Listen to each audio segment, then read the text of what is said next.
Historiku I statistikave të mjeteve rrugore reflekton një rritje të numrit të automjeteve në vendin tonë nga viti në vit, duke na lënë të kuptojmë se Shqipëria po motorizohet me ritme të shpejta. Sipas të dhënave për tremujorin e tretë të vitit nga Instituti I Statistikave,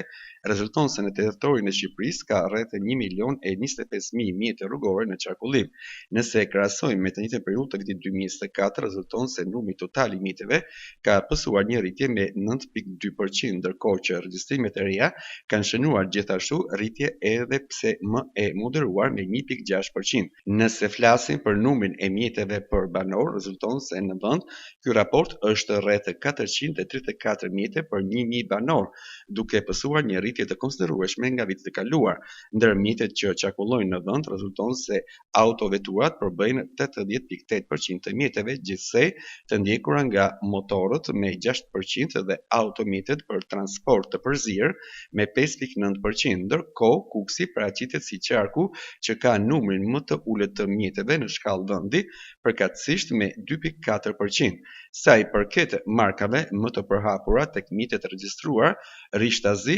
Volkswagen ruan pozicionin e parë me 19.8%, I ndjekur nga Mercedes-Benz me 17%. Dominimi I këtyre markave lidhet me çmimet konkurruese të modeleve të përdorura, pjesë e këmbimit më të aksesueshme